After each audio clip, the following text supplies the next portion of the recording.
God of War is right around the corner, and word on the street is it's pretty good. We don't have a before you buy review up yet, but we did want to gather some info and give you all the things you need to know about the game before getting your hands on it. So here we are, let's get started off with number 10.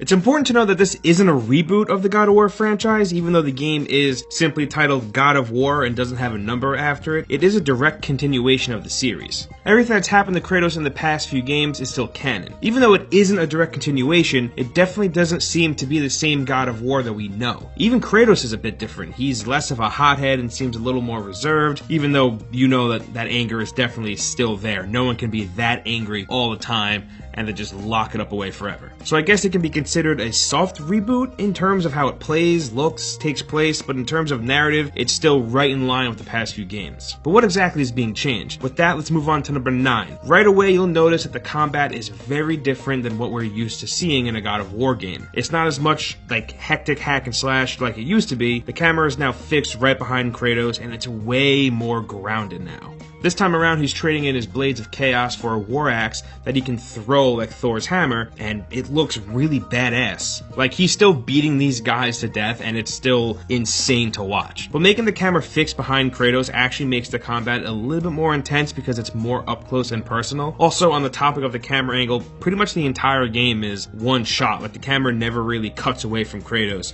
so you get to see his whole adventure in pretty much one take. Unless you die, then you know how dying works in video games. You get the black screen and then you start over.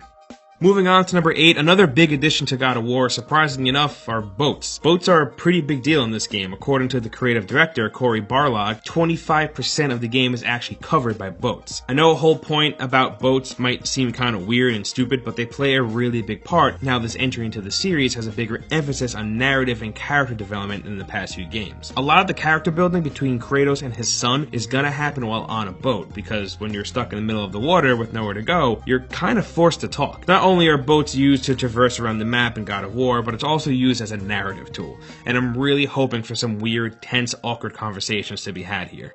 Moving on to number 7, the past few God of War games all took place within Greek mythology, with you going up against the likes of Zeus, Medusa, Hades, Hercules, etc., etc. This time around, though, Kratos is going up against Norse gods, which is kind of weird if you think about it. Like, how can Kratos jump from one mythology to the next? Well, creative director Cory Barlog took to Twitter to answer a fan about how exactly that could work. He said that all myths are creation stories from different cultures. Most cultures were separated by geography, so in our world, they all exist together from the beginning of time, just in different locations. And that's a pretty good explanation. That makes perfect sense as to why Kratos is in Midgar. Hopefully we get to see how and why he ended up there at some point in the game. And moving on to number 6, something that's brand new for the series is optional boss fights. Now, there are a few different outlets and people talking about this, and a lot of the internet seem to think that every boss fight in the game is optional, and that you can skip boss fights to stick to the story at hand, but I don't really know where this is coming from. When asked if there were optional boss fights, Barlog answered yes, and that was it. It wasn't talked about any further, so there really isn't anything proving that each boss fight is optional. I take it more as there are optional boss fights that you can find that are off the beaten path a bit and not tied directly into the story. I mean, the game is pretty big, and I've seen that you can spend another 5 to 10 hours playing after beating it, and I think it's safe to assume that some of that 5 to 10 hours includes some of those optional boss fights. And at number 5, God of War has way more RPG-style customization elements than you'd expect. The biggest thing, and much to the surprise of a lot of players, different armor pieces to choose from. In in-game shops, you can buy and craft using certain materials from killing enemies into new tunics and shoulder guards. These have different levels of rarity, and each has different attributes for strength and defense, which also then gives you access to tiered ability upgrades via a skill tree for each character. Different rune stones will also give you different attributes. While we're on the topic of customization, this leads right into point number 4. God of War does have a progression system as well, with a surprisingly big skill tree to mess around with. You're able to dump points into certain skills and make Kratos play the way you want him to play. With all the customization and the progression system, you can lean towards a defensive or offensive character build, giving you a bit more player choice for a God of War game and to cater a bit more to your playstyle. The gear stats and progression system really contribute to the overall character level that governs your strength, defense, vitality, and cooldowns. So everyone should really have their own version of Kratos, and each one feeling and controlling a little bit differently.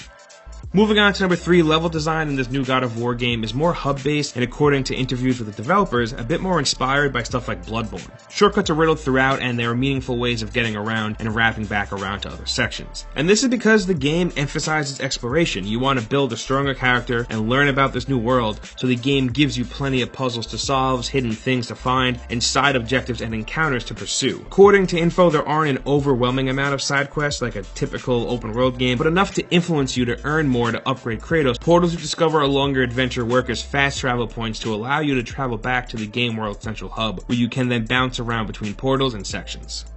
Moving on to number 2, one of the biggest new additions to God of War is the fact that Kratos has a son named Atreus, who plays a really big role. So far from what we've seen, it looks like Atreus is going to be with you for the entire game and will actually be playable during certain sections. But he isn't there to just follow you around and be useless. He actually has something to bring to the table, and he'll help you out during combat. He has a bow that he'll use, taking quick shots when he can, and he also has thunder-like powers, seeing that he is the grandson of Zeus. That definitely makes sense. Other than that, we really don't know too much about Atreus, but I'm sure with the game releasing very soon, we're going to learn a hell of a lot more.